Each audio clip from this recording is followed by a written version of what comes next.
Hi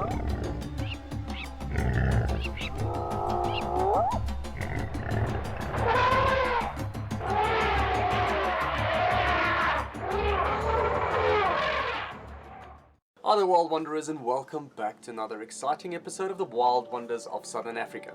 Now, because of COVID and lockdown, we are all at our homes waiting for days to change so we can get back into the bush. But I'm gonna try and see if I can get the bush and trees and nature and everything to you guys. So there's a very awesome hobby, and last week I touched on it slightly, and it's called bonsai or bonsai keeping. And basically that just refers to the fact that we are keeping trees in containers, and in this case miniaturizing them, making them look smaller. So today I want to show you guys what I have in my bonsai box. Now I can suggest, if you guys are thinking about starting up your bonsai hobby, to get yourself a little toolkit like this where you can organize and keep all of your bonsai essential equipment together. Now, a lot of the equipment you don't have to go and buy. You can actually just use household items, especially when you're starting out, just to get yourself into it and used to it. But as you progress and move on into the more nitty-gritty stuff, I would suggest maybe investing in a couple of tools that will make life easier for you and enjoy your bonsai hobby. Now, what I can suggest is, first off, go and get yourself a book. Now, I will do a review video about this book by Cole Morrow and Keith Kirsten. I'm halfway through the book reading it. It is fantastic. I really like it. It's informative. It's got some really nice photographs in there as well. But like I said, I'll do a video just about that. Then this is just a normal little toolbox that I got from Chamberlain's here in South Africa, and it was really cheap. I think it was 40 Rand if I'm not mistaken. So right at the top, let's start here this side. On this side, if you open it up, I've got some insulation tape, just if I need to quickly cover something, a scar on a tree or something like that. Then a screw and some wire on that side. On this side, quick starter pack that you actually can get at some of the nurseries. This was 20 Rand, and it's the mesh and wire that's already been cut and bent into shape.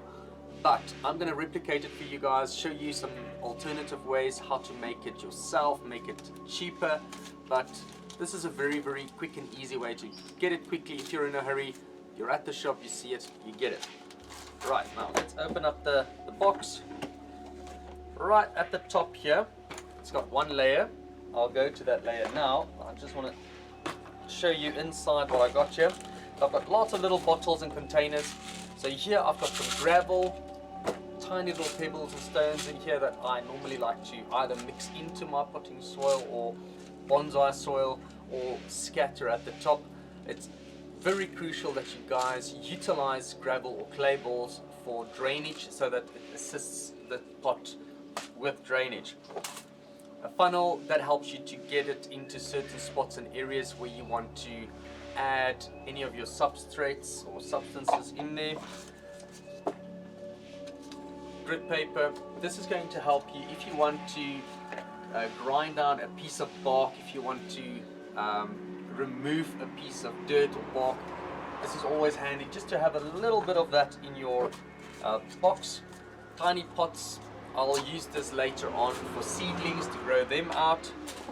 Here I've got peat moss, and in these two I just have sand, normal white sand that you can mix either into something or add it to the top of your bonsai soil. But remember, if you add just sand or just soil, that you need to have good drainage on your plant. Then kebab skewers. I know a lot of you guys go and you get your sushi sticks or bamboo skewers. Any piece of wooden stick will help you to determine what your soil is like. Is there any moisture on it? So you stick it in, take it out, and as you can see, the soil is still nice and moist and you don't have to water it just yet. Okay, so that's on the inside. I'm just going to put this back, and then we can take a look and have a look and see what I have on the top layer. Okay. Let's see if this is all going to fit back in together again. Right. The top shelf here, side cutters to cut your wiring with. Tent peg, that is just to help you dig out some of the roots, work out some of the gravel and things when you're working with your repotting. Here we have a butt cutter, some pliers that can easily take off a limb and do it properly. A little hammer, you never know what you're going to use that for. Tiny little sharp knife. Paintbrush, this is to help you move and remove soil, and even if there's little spider webs and things on your plant or aphids or any other external thing that you want to slightly remove without damaging your delicate bonsai, you can use a paintbrush. Screwdriver. Okay, then a modified little fork. This is to remove the dirt from the roots and to rake out your roots. And little teaspoon, that is when I want to add any of my fertilizer to the soil or to the ground or to the substrate. I just take and measure with a teaspoon.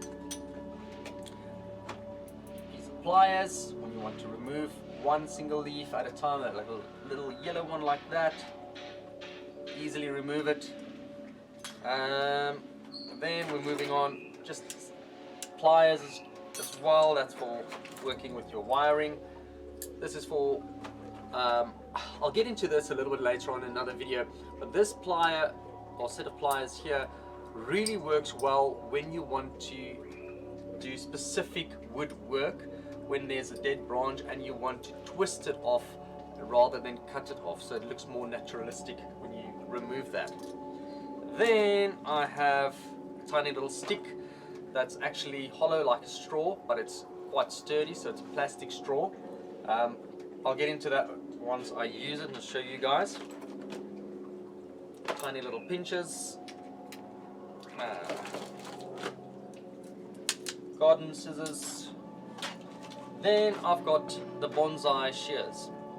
These are extremely sharp, and when you do your pruning, I would suggest doing it with these types. Otherwise, if you want to get a cheaper alternative, you can get your medical scissors, but just a word of warning, they are extremely sharp, so keep them away from kids, because a child could actually do some damage with that.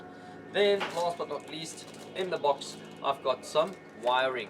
So this is not a range of wires. I will show you guys the different ranges of wiring and types of wires that you get, but this is what I have for now, just to show you guys what you can add and put into your box.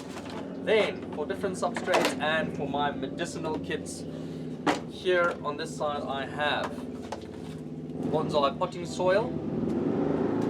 Then I've got a bucket of sphagnum moss, I've got an extra bag of sphagnum moss, and I've got more bonsai soil. So guys, that's what I have for now. Obviously I used to have quite a lot of things as well when I was quite active with my bonsai keeping. That was in 2006 and 7 when I was still at university and really getting into it. My father is looking after those trees that I have now. Some of those trees are quite old. I know that I've got one there that's about 18 years old. I really want to try and show you guys. So in the next video I might ask my father to send me some video clips or photos, and I'll show you guys what they look like now. I really want to see how and what type of styles I can move and get them into. I'm waiting for the weather to change a bit so that we can do some repotting videos. But for now, I want to introduce you to this beautiful fig tree here that my wife got me. This I got yesterday, so I'm extremely happy about it. It is Ficus natalensis, or your natal fig. And sorry about the noise, I'm sitting outside. In KwaZulu-Natal, the natal fig or Ficus natalensis is also referred to as your matuba. And there's actually a little town called Matubatuba that, if I am able to travel again, I want to take you guys that way, and I want to show you some native trees, big trees, show them to you what they look like out in nature, and let's see if we can style this one that way. But guys, this is it from me. If you enjoyed today's video, give it a big thumbs up, and if you would like to see more bonsai videos, leave a comment down below. Tell me what type of bonsai videos you want to see. Also, check out the playlist that I have for you guys, and also the video that Facebook or YouTube is recommending for you guys. See you guys next time. Bye for now.